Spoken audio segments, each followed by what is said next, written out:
하나님 말씀 봉독합니다. 고린도후서 12장 9절, 10절 두 구절입니다. 우리 다 같이 합독하도록 하겠습니다. 9절, 10절 두 구절입니다. 시작. 나에게 이르시기를 내 은혜가 내게 족하도다. 이는 내 능력이 약한 데서 온전하여짐이라 하신지라. 그러므로 도리어 크게 기뻐함으로 나의 여러 약한 것들에 대하여 자랑하리니 이는 그리스도의 능력이 내게 머물게 하려 함이라. 그러므로 내가 그리스도를 위하여 약한 것들과 능욕과 궁핍과 박해와 곤고를 기뻐하노니 이는 내가 약한 그때의 강함이라. 아멘. 우리 옆사람과 인사합니다. 축복합니다. 사랑합니다.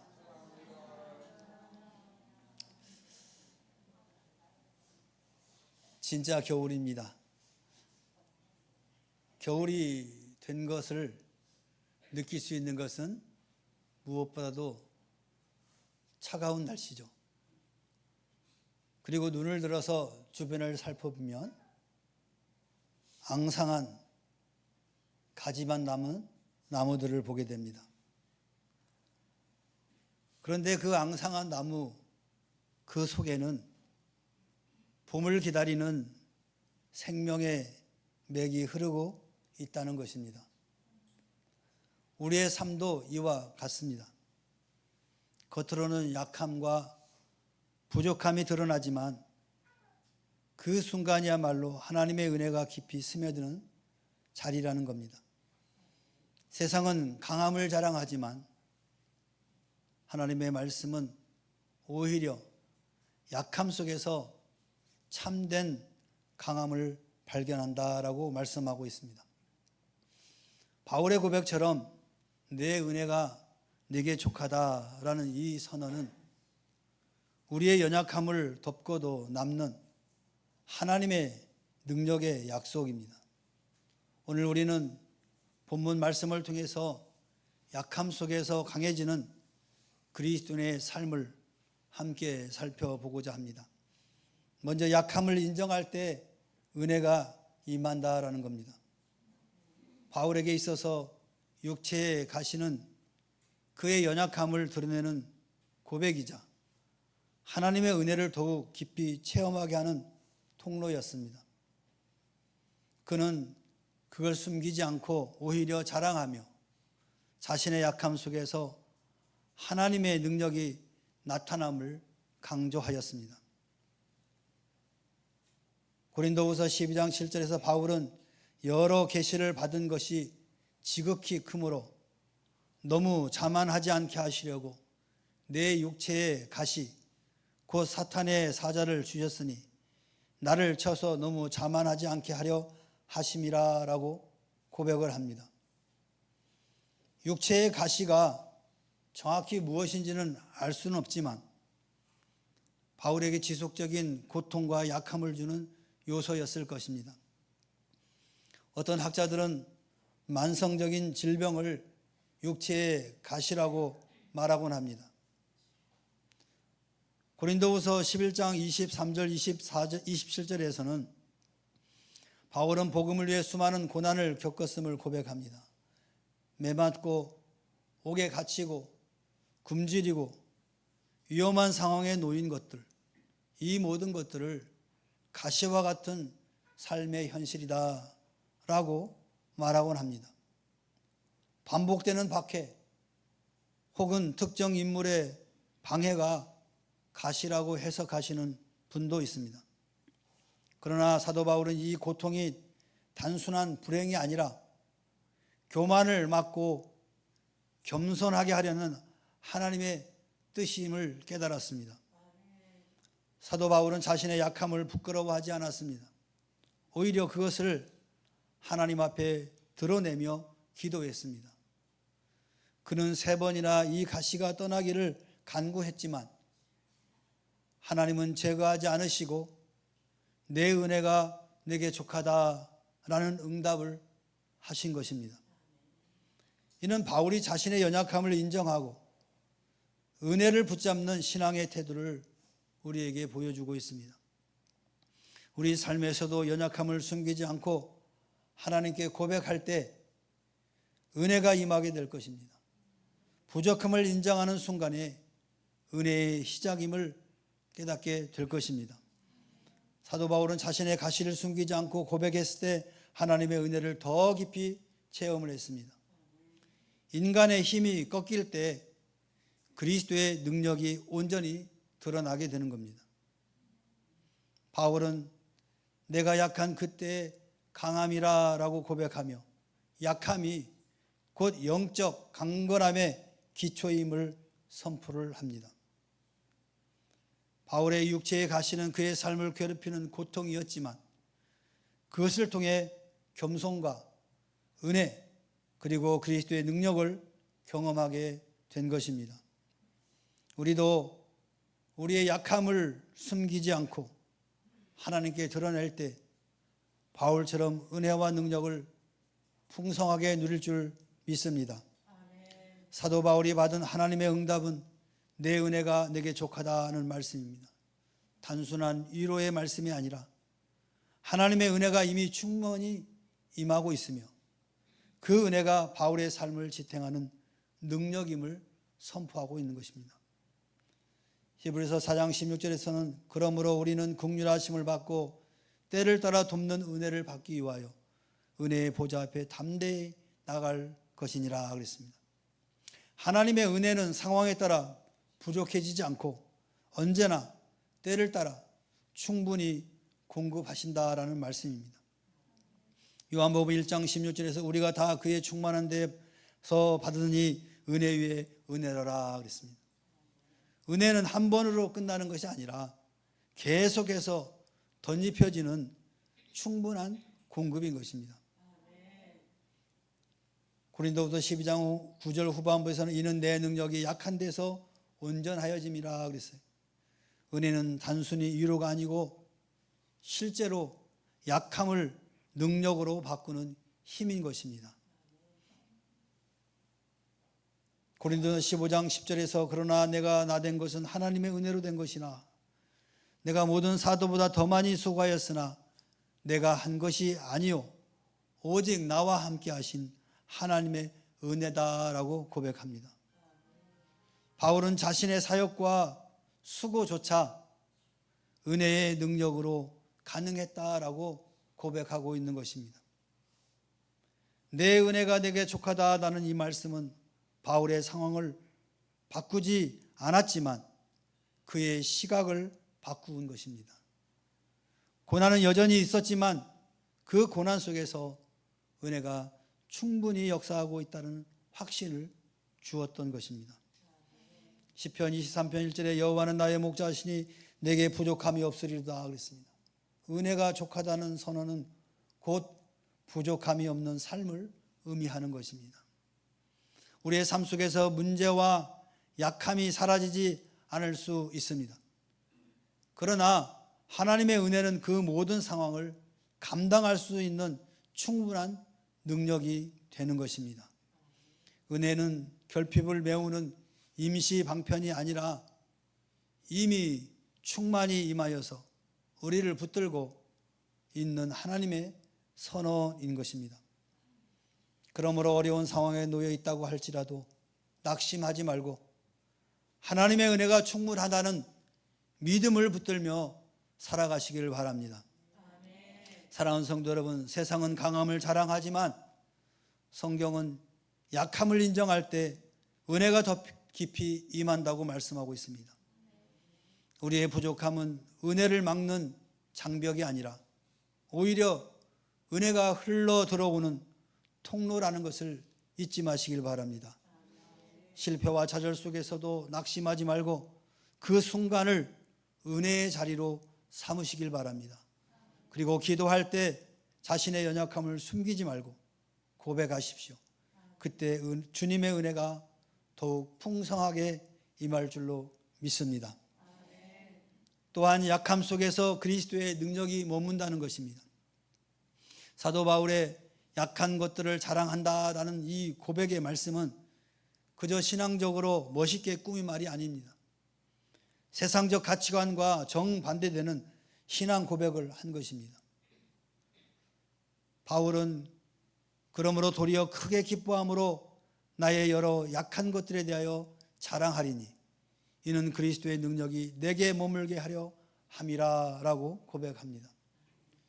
세상은 강함과 성공과 권력과 업적을 자랑합니다. 그러나 바울은 오히려 약함과 능욕과 궁핍과 박해와 곤고를 자랑했습니다. 이는 단순히 고난을 아름답게 포장하는 것이 아니라 약함 속에서 그리스도의 능력이 드러나기 때문에 그런 것입니다. 사도 바울은 고린도후서 11장 30절에 내가 부득불 자랑할진대 내가 약한 것을 자랑하리라 그랬습니다. 바울은 자신의 사역과 업적이 아니라 연약함을 자랑의 근거로 삼았던 것입니다. 갈라디아서 6장 14절에서는 그러나 내게는 우리 주 예수 그리스도의 십자가 외에 결코 자랑할 것이 없으니 그랬습니다. 바울의 자랑은 자기 자신이 아니라 십자가와 그리스도의 능력에 있었던 것입니다. 그러면 바울은 왜 이 약함을 자랑하였을까요? 인간의 한계가 드러날 때 그리스도의 은혜가 온전히 빛나게 되고 그리스도의 능력이 온전히 나타나기 때문에 그런 것입니다. 약함을 자랑함으로써 자기 의와 공로를 부정하고 오직 그리스도의 은혜를 드러낸 것입니다. 그러므로 우리는 우리의 감정이나 강점이나 업적을 자랑하기보다 연약함 속에서 역사하시는 하나님의 은혜를 자랑해야 할 것입니다. 실패와 고난을 부끄러워하지 말고 그것을 통해 드러나는 하나님의 능력을 간증하시길 바랍니다. 세상적 기준으로는 이해할 수 없는 역설이지만 이것이 바로 십자가 신앙의 본질인 것입니다. 사도 바울은 자신의 약함을 통해 그리스도의 능력이 드러나고 십자가의 은혜가 선명히 나타남을 자랑했습니다. 우리 역시 약함을 숨기지 않고 그 속에서 역사하시는 하나님의 은혜를 자랑하는 삶을 살아야 할 것입니다. 고린도후서 12장 9절에 이는 내 능력이 약한 데서 온전하여짐이라 그랬습니다. 하나님의 능력은 인간의 강함 속에서가 아니라 오히려 약함 속에서 완전하게 드러나게 되는 겁니다. 사사기 7장 2절에 보면 기드온의 이야기가 나옵니다. 많은 사람들이 하나님의 군사로 모여듭니다. 3만 2천 명이 모여들었지만 하나님은 군사를 300명으로 줄이셨습니다. 그리고 전쟁에 나가 대승을 거두게 됩니다. 이것은 인간의 힘이 아니라 하나님의 능력으로 승리하게 하려는 그런 원리인 것입니다. 자신들이 모여서 나가서 전쟁에 이겼으면 자신들의 힘으로 이겼다라고 말할 것입니다. 그런데 그 모든 사람들을 돌려보내고 300명만 가지고 전쟁에 나간 것입니다. 우리의 자아가 무너질 때 하나님의 임재가 선명하게 드러납니다. 갈라디아서 2장 20절에 내가 그리스도와 함께 십자가에 못 박혔나니 그런즉 이제는 내가 사는 것이 아니라 오직 내 안에 그리스도께서 사시는 것이다 라고 고백합니다. 자아가 무너질 때 그리스도의 임재가 더욱더 선명하게 드러난다는 말씀입니다. 요한복음 15장 5절에서 나는 포도나무여 너희는 가지라 나를 떠나서는 너희가 아무것도 할 수 없음이라 그랬습니다. 인간의 자아와 능력은 무력하지만 그리스도 안에 거할 때 풍성한 열매를 맺게 된다라는 말씀인 겁니다. 출애굽기 14장 13절 14절에 보니까 이스라엘이 홍해 앞에서 아무런 것도 할 수 없을 때 하나님은 너희는 가만히 서서 여호와께서 오늘 너희를 위하여 행하시는 구원을 보라 라고 말씀하셨습니다. 인간의 무력함 속에서 하나님의 임재가 선명하게 드러나는 사건입니다. 사랑하는 성도 여러분, 삶의 위기와 고난 속에서 낙심하지 말고 그것을 하나님의 능력이 작동하는 자리로 바라보시길 바랍니다. 고난은 인간적으로 피하고 싶은 상황입니다. 어느 누구도 고난을 좋아하는 사람은 없습니다. 고린도후서 12장 10절에 그러므로 내가 그리스도를 위하여 약한 것들과 능욕과 궁핍과 박해와 곤고를 기뻐하노니 이는 내가 약한 그때의 강함이라. 바울은 인간적으로 가장 피하고 싶은 상황들을 지금 나열하고 있는 것입니다. 능욕과 궁핍과 박해와 공고, 모욕과 결핍과 핍박과 고통, 세상적 기준으로 실패와 수치로 여겨지는 상황 아니겠습니까? 그러나 바울은 오히려 그 상황에서 기뻐한다라고 고백하고 있습니다. 사도 바울은 그런 상황에서 하나님의 임재를 경험했기 때문에 그런 것입니다. 우리는 고난 속에서 그리스도의 임재를 경험하게 됩니다.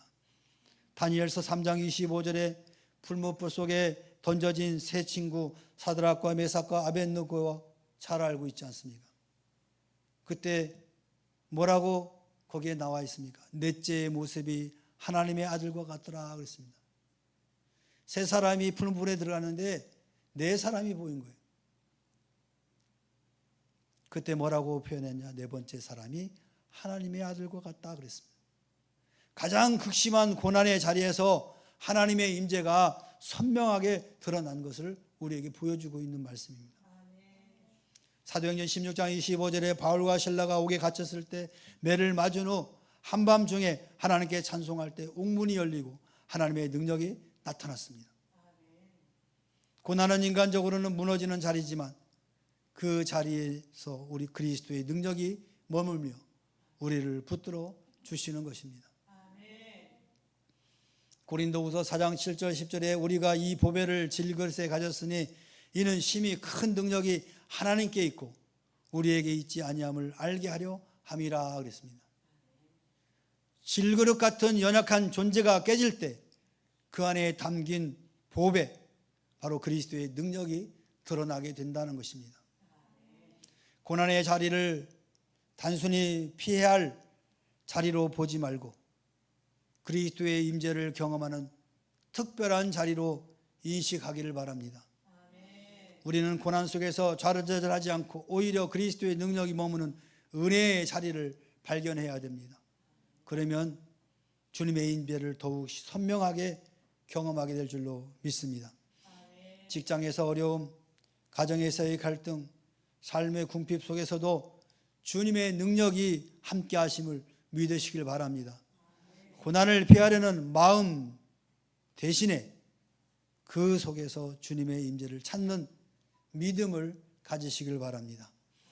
마지막으로 세 번째, 약할 때 오히려 강해지는 것입니다. 세상은 강함을 추구합니다. 성공과 권력과 부를 통해서 강해지려고 합니다. 그래서 자기 힘과 능력을 자랑하며 약함을 숨기고 실패는 감추려 합니다. 그러나 성경은 약할 때 참된 강함을 경험한다라고 말씀하고 있습니다. 기업의 세계에서 강한 자만이 살아남는다는 말이 있습니다. 경쟁 논리가 지배하는 거죠. 정치도 그렇고 스포츠도 그렇고 학문에서도 강함과 성취가 최고의 가치로 여겨지게 됩니다.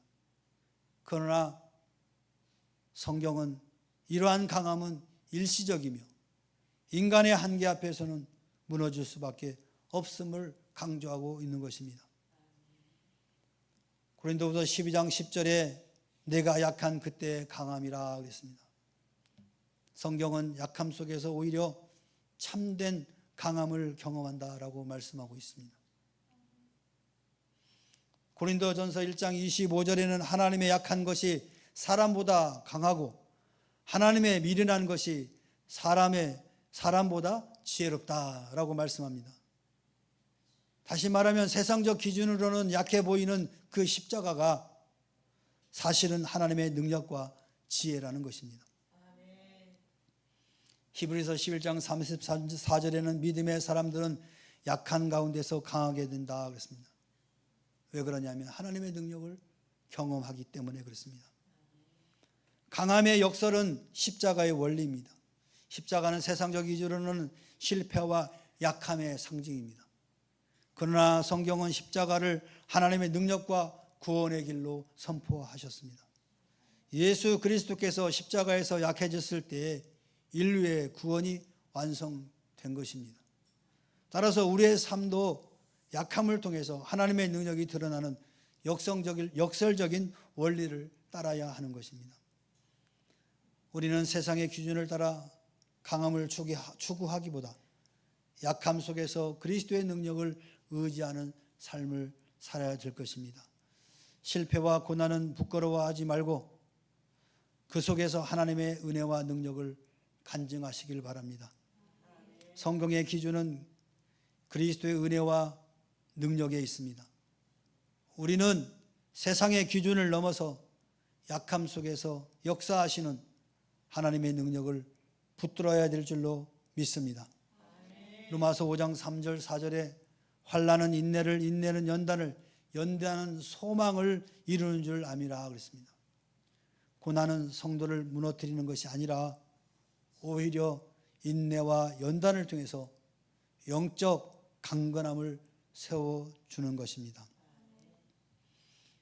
야고보서 1장 2절 4절에 너희가 여러 가지 시험을 당하거든 온전히 기쁘게 여기라. 이는 너희로 온전하고 구비하여 조금도 부족함이 없게 하려 함이라 그랬습니다. 시험과 고난은 성도를 성숙하게 만드는 과정이라는 것입니다. 또한 고난은 믿음을 단단하게 세워나갑니다. 베드로전서 1장 6절 7절에 너희 믿음의 시련이 불로 연단하여도 없어질 금보다 더 귀하여 예수 그리스도께서 나타나실 때 칭찬과 영광과 존귀를 얻게 하려 함이라 그랬습니다. 믿음은 고난을 통해서 정금과 같이 단련되는 것입니다. 시편 기자는 119편 71절에 이렇게 말합니다. 고난당한 것이 내게 유익이라. 이로 말미암아 내가 주의 윤례를 배우게 되었다 그랬습니다. 고난은 말씀을 더 깊이 배우게 하고 더 말씀을 붙들게 하는 계기가 된다라는 것입니다. 고난을 통해 우리는 자기 의지와 능력에 의존하지 않고 오직 그리스도의 능력에 의지하게 됩니다. 반복되는 어려움 속에서 기도의 습관이 생기고 말씀 묵상의 깊이가 생기고 공동체의 의지가 강화되는 것입니다. 마치 근육이 반복된 훈련을 통해서 강해지듯이 영적 근육도 고난을 통해서 단단해지는 것입니다. 사랑하는 성도 여러분, 고난을 두려워하지 말고 그것을 영적 훈련의 기회로 받아들이시길 바랍니다. 어려움 속에서 낙심하지 말고 그리스도의 능력을 더욱 의지하며 영적 강건을 세우십시오. 우리는 고난을 통해 무너지는 것이 아니라 오히려 더 단단해지고 성숙해질 것입니다. 말씀을 마무리합니다. 약함을 통해 우리는 자기 의와 능력이 아닌 그리스도의 능력에 의지하게 되고 그때 비로소 진정한 승리를 누리게 될 것입니다. 바울은 이 의지의 전환을 통해서 고난 속에서도 승리를 경험했습니다. 우리 역시 동일한 은혜를 누릴 수 있음을 믿으시길 바랍니다. 인생의 길 위에서 때로는 무너지고 때로는 눈물로 밤을 지새울 때가 있습니다. 그러나 그 순간은 끝이 아니라 은혜가 시작되는 자리라는 것을 꼭 기억하시기 바랍니다. 우리의 힘이 꺾일 때 그리스도의 능력이 더욱 선명히 드러납니다. 우리의 실패와 약함은 부끄러움이 아니라 은혜가 흘러들어오는 통로라는 것을 기억하시기 바랍니다. 그러므로 고난을 두려워하지 마십시오. 약함을 숨기지 말고 주님 앞에 고백하십시오.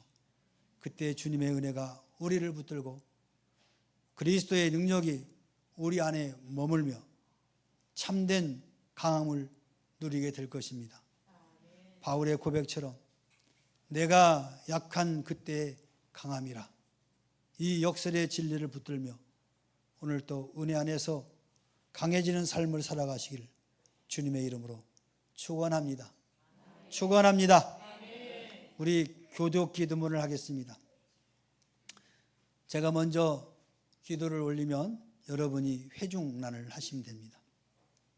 사랑의 하나님, 우리의 약함을 통해 은혜를 더 깊이 알게 하시니 감사합니다.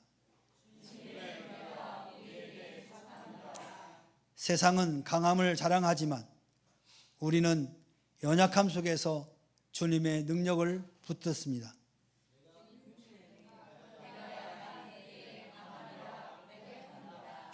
고난과 능욕, 궁핍과 박해 속에서 낙심하지 않게 하시고 그 자리에서 주님의 임재를 경험하게 하옵소서. 우리의 힘과 의가 아니라 오직 그리스도의 은혜와 능력으로 살아가게 하옵소서. 오늘 또 우리를 붙들어 주시는 주님께 감사드리며 모든 영광을 올려드립니다. 예수 그리스도의 이름으로 기도하옵나이다. 아멘. 기도합니다.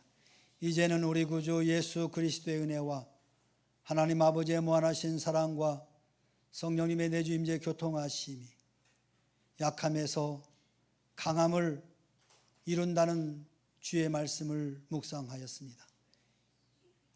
우리의 약함을 늘 고백하며 하나님께서 공급해 주시는 새 힘을 공급받기를 원하며 그렇게 살기로 마음에 결단하고 돌아가는 살아가는 주의 자녀들 심령의회와 저들의 가정과 직장과 사업과 생업의회와 그리고 이 나라와 이 민족과 교회의회 지금으로부터 영원토록 함께 있을지어다.